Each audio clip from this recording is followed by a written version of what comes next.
But also, two apologies. It takes me a long while to prepare a lecture about Arabic literature in Chinese.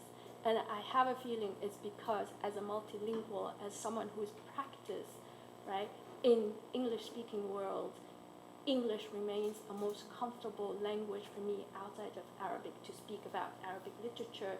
And as we read some of the examples, I'm sure you'll understand. I hope you'll be able to see why. And the other apology is that actually I'm not as formal as Li Yuansi. I don't really have a formal inaugural prepared, right? And I'm thinking of my own inaugural at SOAS about 10 years ago when I used that opportunity to signal the beginning of a new project. And today, this is what I like to do as well. I like to signal the beginning of a new project, which I added to the title over the weekend when I was preparing for today, towards multilingualism as method, and I'll explain why.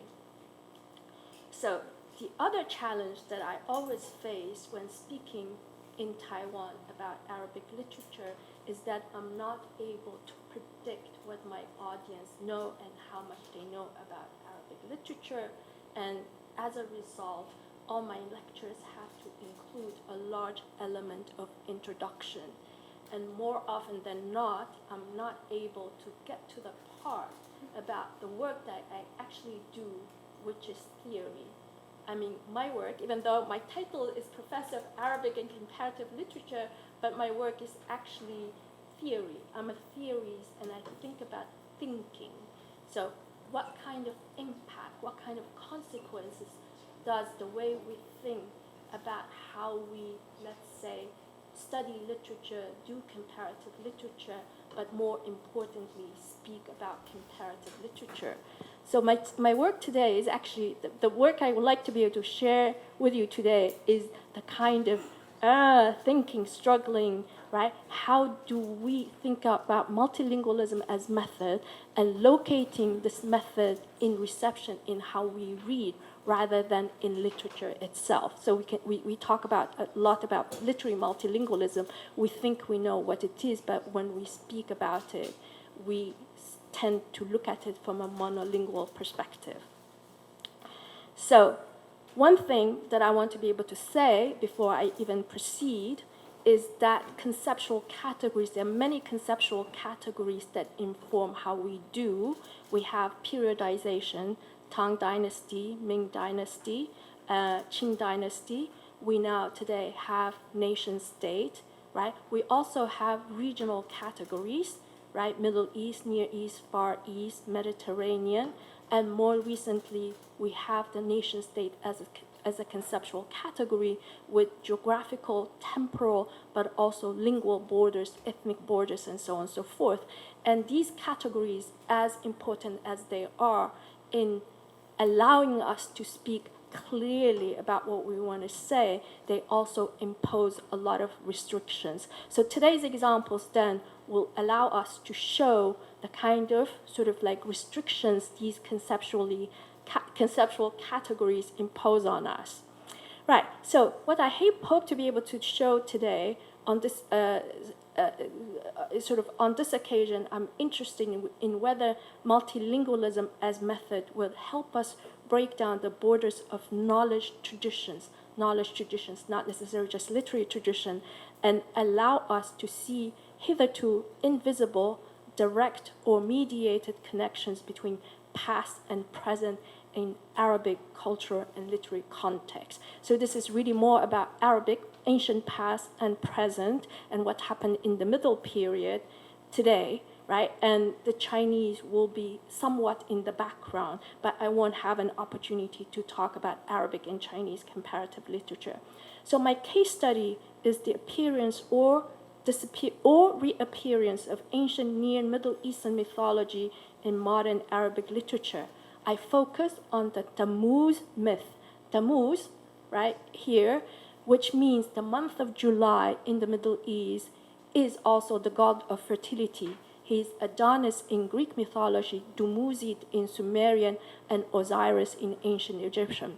His wife is Ishtar or Inanna or Ashtarut or Isis, respectively. he spends half of the year in the world and the other half in the underworld. Ishtar, or Isis, his wife, the lover, and some would say even his mother, would go down to the underworld to bring him up to the world every July. This myth of death and rebirth is overlapped with Christian crucifixion and resurrection myth. This death and rebirth myth appeared or reappeared with a vengeance in Arabic poetry, fiction, and critical thought in the second half of the 20th century. Our approach to it and account of it raises interesting questions about language ideology and its impact on how we think and do research. So in 3 parts, and using the poetry of Mahmoud Darwish, and there's reason why I use Mahmoud Darwish, right? As an arc and frame, I will do 3 things in the following. Introduce Tammuzi school of Arabic poetry and poetics, and our account of it in the histories of modern Arabic literature.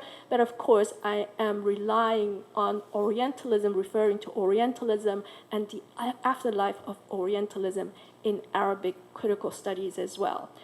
So one thing, to introduce this and to link literary production to knowledge production and raise questions about language ideology and its role in hiding from you the connections between past and present.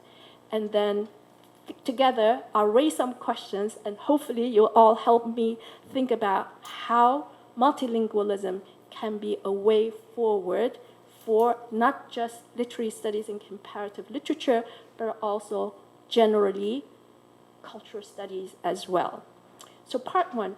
So this is Mahmoud Darwish. Mahmoud Darwish is a Palestinian poet, right? His dates 1941 and 2008. He was born in Birwa, Palestine on the 13th of March 1941.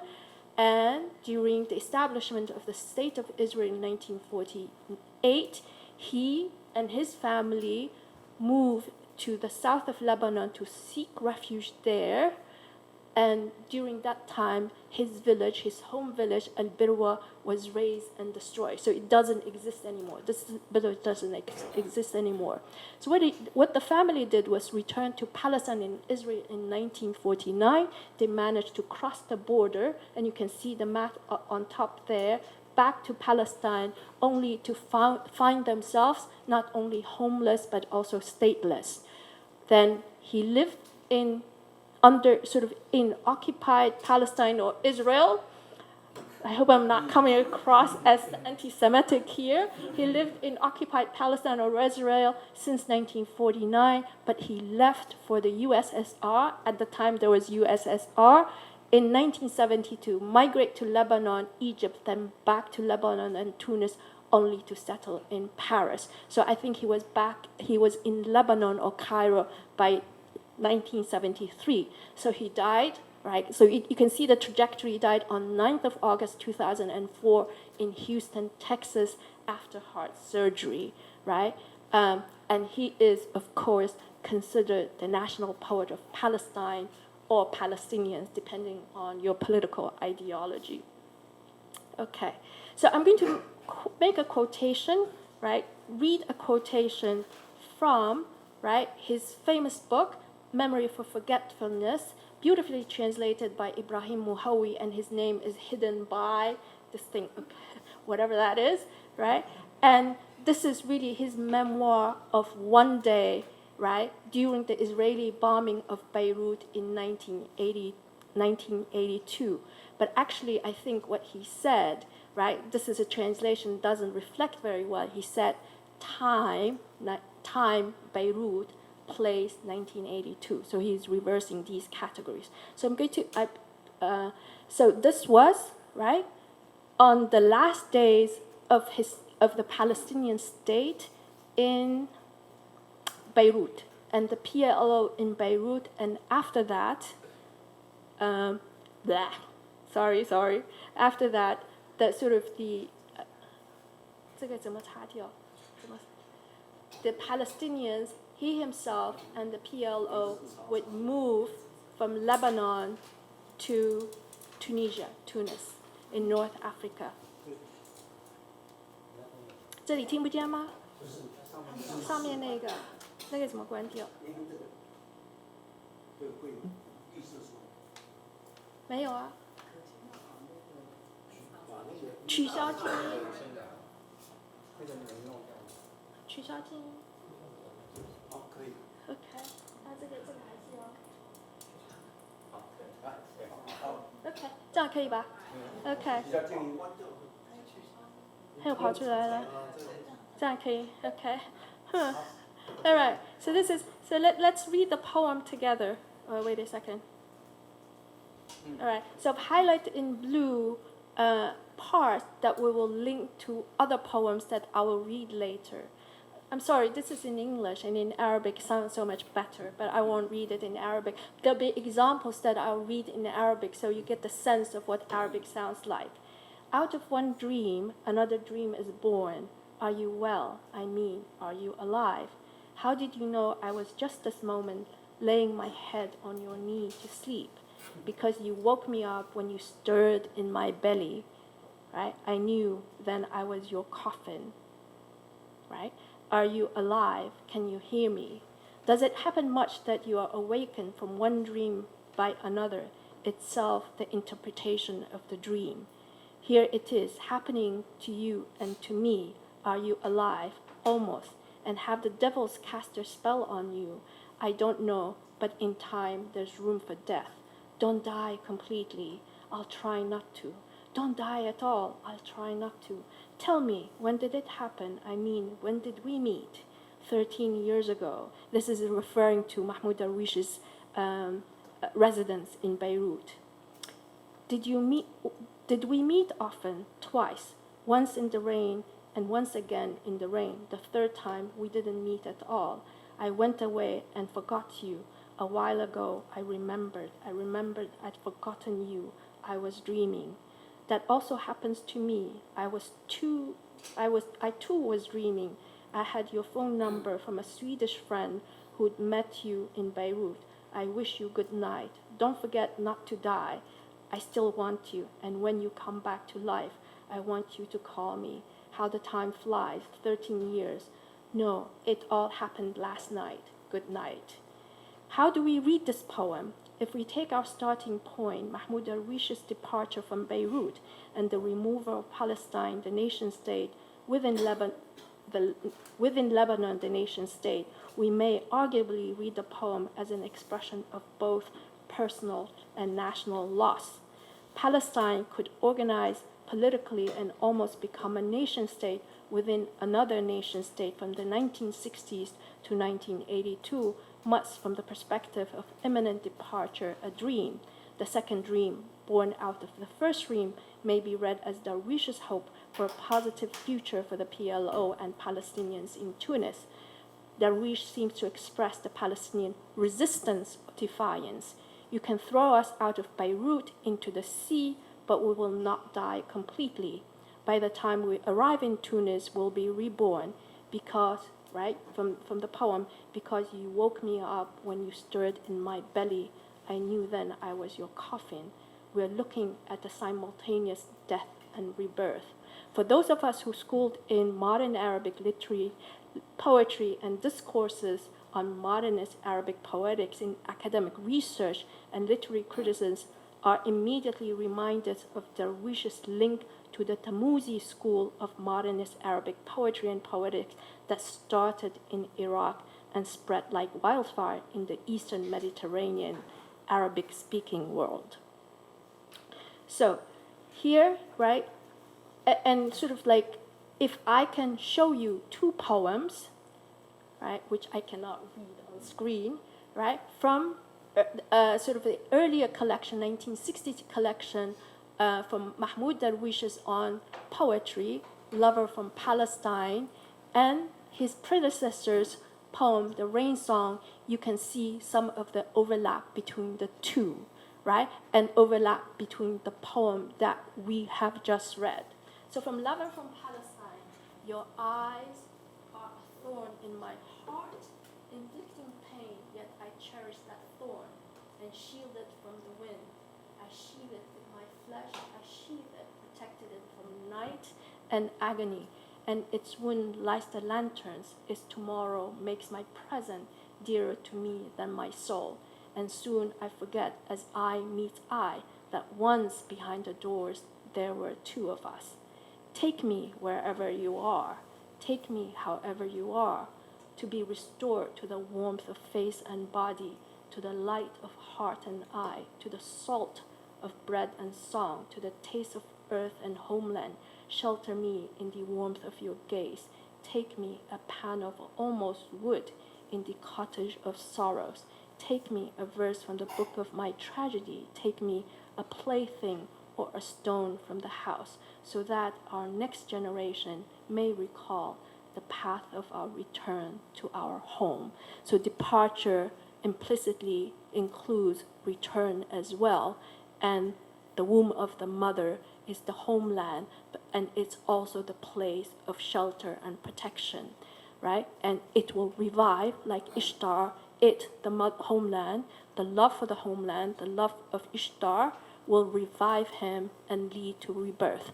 And this smacks, right? You can read a little bit of that from a 1960 poem by the pioneer of quote-unquote Tammuzi school of Arabic poetics, Badr Shakir al-Sayyab, right? Who actually died very young. He lived between 1924 and 1964, and he died of tuberculosis, I believe, consumption. Right, so this is what the rain song, the first part of the rain song says. Your eyes are two palm tree forests in early light, or two balconies from which the moonlight recedes.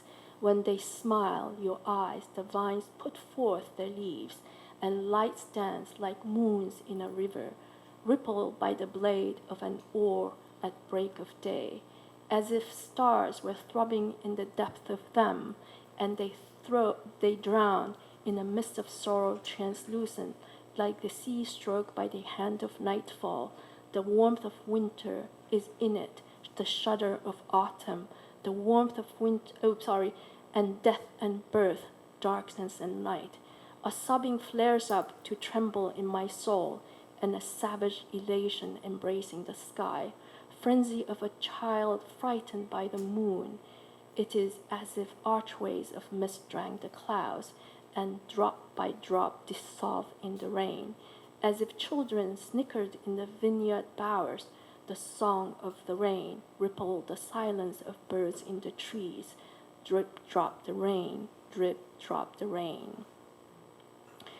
Right, so this you can read, right? Your eyes, the eyes of the goddess and the child, right, is the young, in this poem, the young Iraqi nation, which is about to be born, and it is born out of the ashes of the past, the empires, and so on and so forth.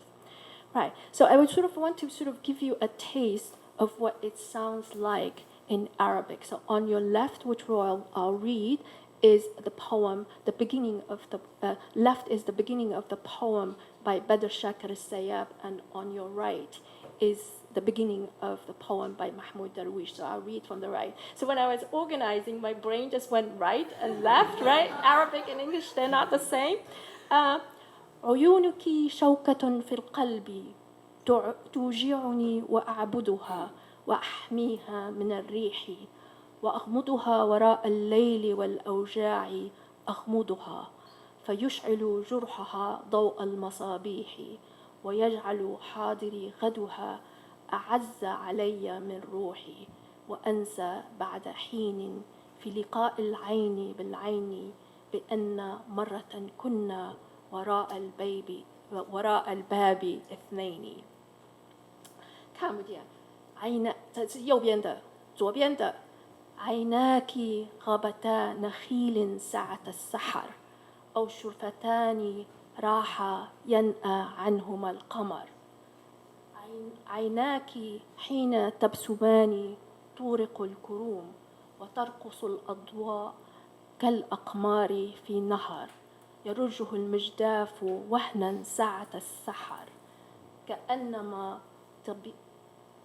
تنبض في غوريهما النجوم وتغرقان في ضباب من أسى شفيف كالبحر سرح اليدين فوقه المساء دفء الشتاء فيه وارتعاشة الخريف والموت والميلاد والظلام والضياء فتستفيق ملء الروح رعشة البكاء كنشوة الطفل إذا خاف من القمر كأن أقواس السحاب تشرب الغيوم وقطرة فقطرة تذوب في المطر وكركر الأطفال في عرائش الكروم ودغدغة صمت العصافير على الشجر أنشودة المطر مطر مطر مطر. Right. So this kind of sound pattern, this kind of structure is explained as a departure from classical Arabic poem, which is very symmetrical and which contains very conventionalized themes. And I won't have time to explain all of that, but I want to get you let you hear how it sounds, right?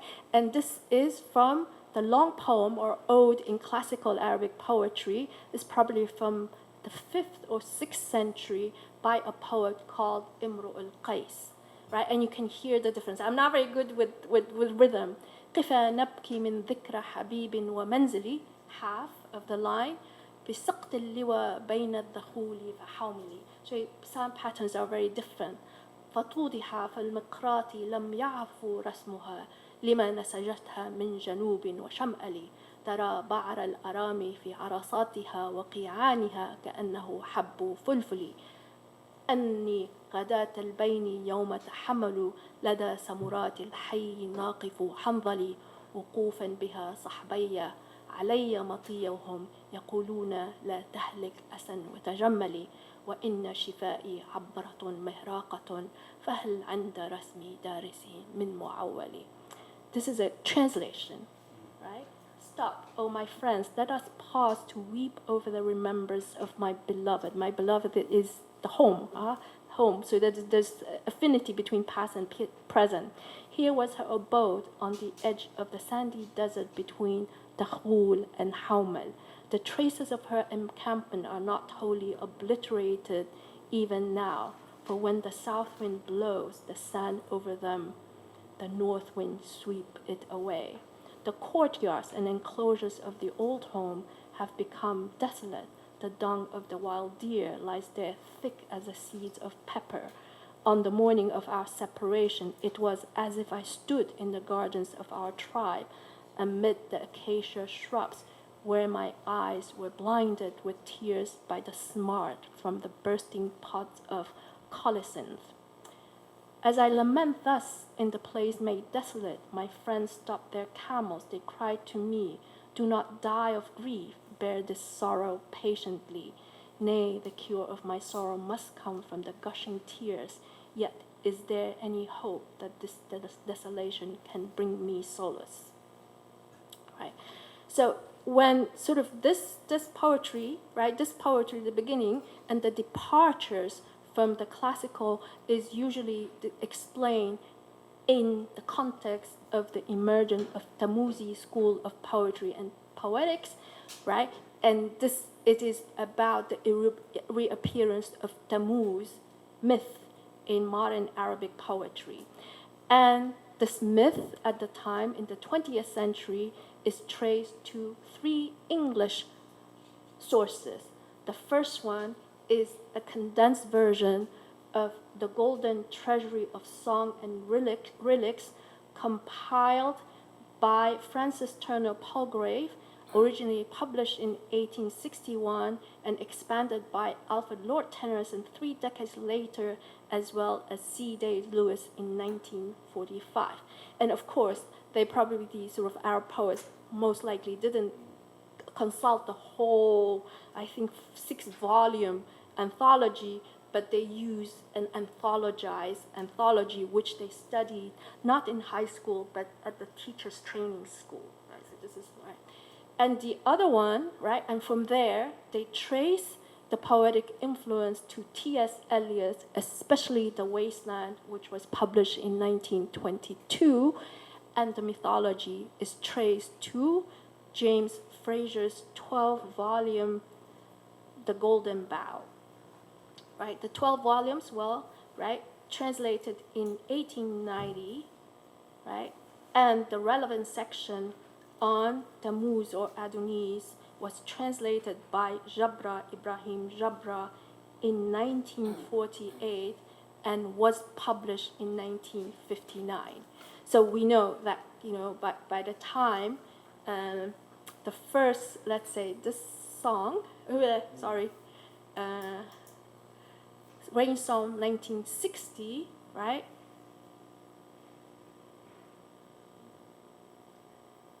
Tammuz, the part on Tammuz and Adonis in the Golden Bough was already available in Arabic. So let me just take you through very quickly who were the Tammuzi poets, right? In Iraq, we had Badr Shakir al-Sayyab, 2024 and 64, and these are the people who use extensively the Tammuz myth in their poetry and writing. And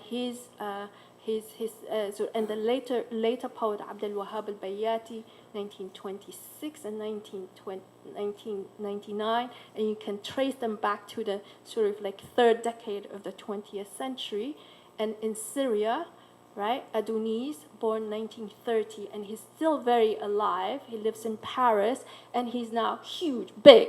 He's huge in China, right? And then we have the Lebanese, right, Khalil Hawi, right, 1919 and 1982, and as a committed intellectual, when Israeli went into Lebanon and Beirut, 1982, he threw himself from the balcony and committed suicide as a protest of that invasion. And then we have the Egyptian Salah Abd al-Sabur, right? Salah Abd al-Sabur.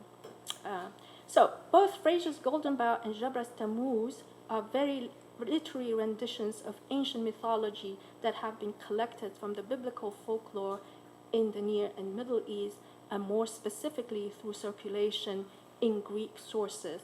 Modern Arab poets learned about ancient Near and Middle Eastern mythology from English poetry and, of course, James George Fraser's work through Jabra's translation. Studies of Tammuzi myth in modern Arabic poetry and Arabic literature in general, and many Arabic dramas, novels, and short stories that engage with or rewrite the Tammuzi myth have yet to depart from the contour of the myth I outlined earlier. However, Mahmoud Darwish's poetry throws up a point of rupture from this historical account of the appearance of Tammuz myth in Arabic literature in his three major works published in the aftermath of the Palestinian exit from Beirut: ذاكرة للنسيان, Memory for Forgetfulness; حصار لمدائح البحر. So ذاكرة للنسيان has been translated into English. حصار لمدائح, this is 1982. حصار لمدائح البحر, Siege to Solicit Praise for the Sea, 1983. And مديح الظل العالي, 1984, in praise of the tall shadow. So in Memory for Forgetfulness, we find the poet protagonist standing on a very thin slither of a line sandwiched between the desert and the sea. But by the time we come to the In Praise of the Tall Shadow, we find him immersed in the sea. And as we follow the movement of the very long poem, we reach a place where Palestine is created anew. So I didn't have a chance to select an excerpt from this, mainly because you can see it's this long, it's very complicated, and it took me months to figure out what this poet was trying to say. But I can just give you the first few lines in Arabic and explain.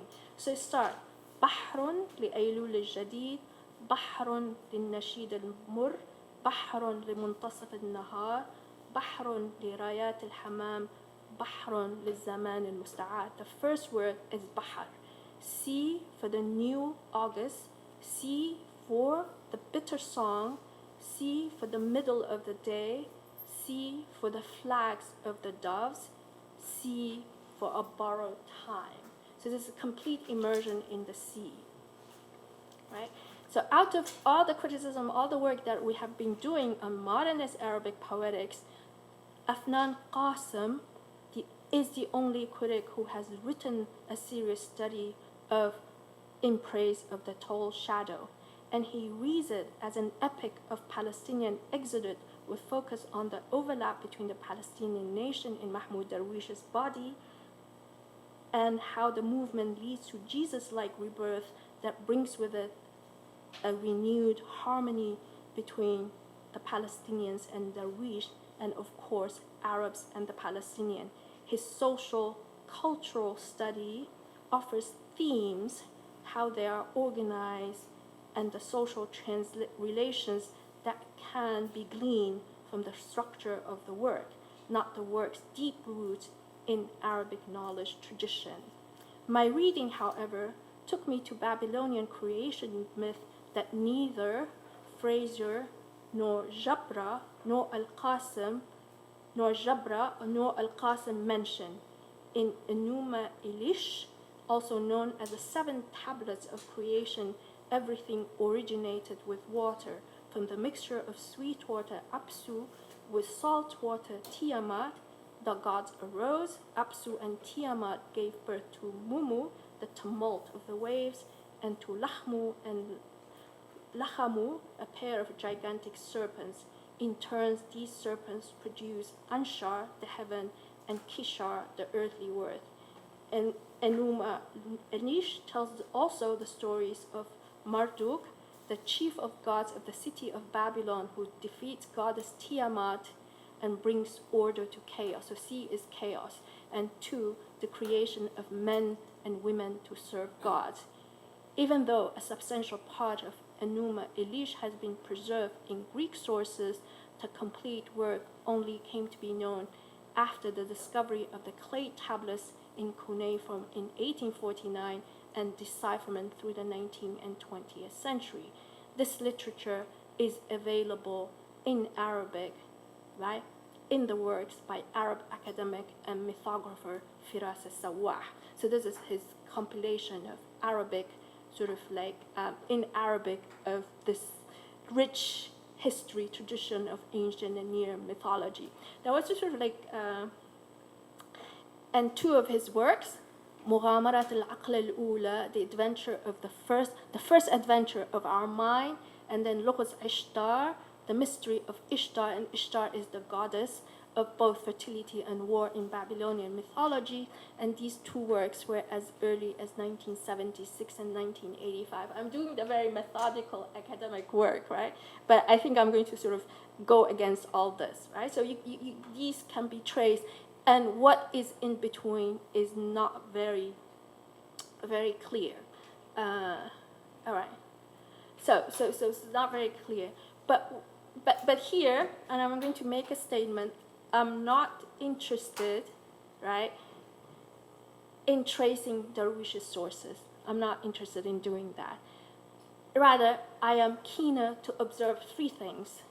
Not all ideas or motifs are traceable in a direct fashion to identifiable written sources, right? So if you take our Arabic literary history, we can't trace the sea as a place of creation in Mahmoud Darwish's poetry through T.S. Eliot's Golden Treasury and James Fraser, right? We might be able to trace it to Arabic sources, but these Arabic sources are complicated by their entanglement with Orientalist archaeology and Orientalist philology in relation to ancient studies, ancient Egyptian and ancient Near and Middle Eastern studies. So that's one. But I'm not interested in that, right? But sort of like, but observe that, you can't trace everything to written sources. 2, knowledge traditions take shape in the circulation of information in the web of pathways. Each will need to be mapped case by case, right? So in case of Mahmoud Darwish, how can we trace his use of ancient Middle Eastern mythology outside of written sources, what are all other written sources, right? And most importantly, our current research methods do not necessarily accommodate the complexity of the text and context we try to access, understand, and explain. I used the first, wait a second, am I here yet? Okay, not yet. So I used the first two observations to ask of our readings of Tammuz myth thus far to reflect on the question historians of Arabic literature are often asked, why is it that Arabs did not know the mythology until the 20th century? And Arabs here include Christians, Jews, Muslims who speak Arabic and who have lived in the Arabic-speaking world for thousands of years and who share the Abrahamic tradition, right? So this is the question. Or should we change the question, rephrase it, or should we be asking instead, what prevents us from seeing the presence of Tammuz myth in Arabic literature before the 20th century? Abdullah al-Udhari argues in his 2006 book, Arabic Creation Myth, that it is hidden in Arabic writings, even the Quran, but religious ideology is the main culprit. Of course, Islam, in all accounts, Islamic or Orientalist insist that history began with the rise of Islam in Mecca and Medina in the Arabian Peninsula. Only in the 20th century we would see national history that begin with the pre-Islamic ancient times. So the religious ideology, this religious ideology that Islam generated a rupture between the past and present and locked future cultural developments and intellectual pursuits within a rigid and dogmatic frame is exacerbated by language ideology. There are two parts to this ideology in relation to Arabic literature. One is religious. Literature is what is written, so writing is important, and in the standard Arabic that follows the Quranic grammar, right? And two, the late development of the Arabic script. So despite recent development in oral studies, the written script and therefore evidence based on written sources continue to dominate how we think about literature. Here, comparative context can be useful. In Chinese, the long history of the written script and more importantly, the relative fluidity of intermingling of variations, registers, genres, oral and written, and text and performance can serve as a keen sounding board. And two, from our lived experiences, we know that we share information, gossip, stories across languages multilingually, and quite often in fragments on a daily basis.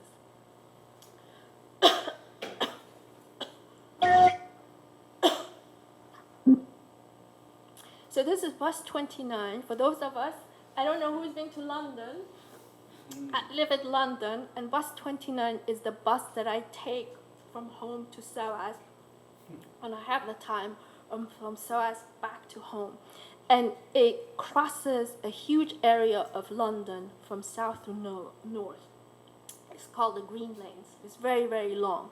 Crosses multiple sort of like neighborhoods. On bus 29, if you spend about 40 minutes on it, people get on and get off. No two persons speak the same language. And I think I spent like Arabic, sort of European languages, all European languages, African languages. And one of my scariest encounters was that I was speaking to a Chinese friend in Chinese, probably complaining about something, right? As I got off a bus, someone said to me, "You're that unhappy." I can't remember what he said, but in Chinese. And the two of us looked at him. He was African. Right? It was like he said, "我刚从武汉回来." So I scared of like. But what you see on bus 29, this is like lived experience, is right. You have intermarriages, interracial marriages, interlingual marriages, and you have people come from different linguistic backgrounds. They speak to each other, and you eavesdrop on phone conversations. They're telling each other stories, and most of them in broken English or broken language, right, or different languages. So this is lived experience, right? So I know language lives are very different from language lives in Taipei. So this is why I say case by case. We have to think about every text we study, every case we try to look at from a very sort of localized perspective, right? So I want to go back, sorry, like, oh, wait a second, this is like backward. So I want to sort of like give you a sense. I don't think I have time to play these if I want to come to the questions that I am struggling with. So I wanted to introduce actually two films by two major Egyptian filmmakers. One is Yusuf Shaheen. He's probably one of the most well-known Egyptian filmmakers, and he's made a lot of films about intercultural, cross-cultural, cross-ethnic political problems in Egypt. And this one was made in 1949 and starring Omar Sharif. You can see the back of his head, and then of course the sort of the most famous actress in Egypt, Fatin Hamama. And in this one, Sira' fil Wadi, struggle in the valley, and this is really about the sort of the countryside in Egypt, right? And you can see, right, ideologically, he also believes that ancient Egyptian language was completely incomprehensible to the modern Egyptians, and the monuments are a backdrop for today's struggle between the high upper class, the land-owning class, and the farmers. And this one is by far the most famous film by Shadi Abdesalam, made in 1969, about the role of ancient Egyptian monuments and artifacts in Egypt. And basically these are artifacts for sale in order to support the impoverished tribes in Upper Egypt, right? And it's called the Mumia, the Mummy, right? But also its other title, The Night of Counting the Years. The Mummy, of course, is not the Hollywood mummy. I was not interested in that. But what you see is his visual recreation in his film of the ancient Egyptian visual sort of culture, right? Just very quickly, this is introduction, and, right, this is the key scene when the protagonist sits facing hieroglyphics and saying, what am I doing here with the past that I cannot access, right? But I want to point to, this is just point to, the way in which, right, hieroglyphics is rewritten in Arabic, and this script is Kufi Arabic, and I'll come to that in a second. Right. And here is how do we overcome the problem of the script, right? Because, and this is all evidence-based, I don't know, you know. So the first Arabic script that we know of goes back to the 4th century, right, which is found on sort of a tombstone, and we know it as the Namara inscription.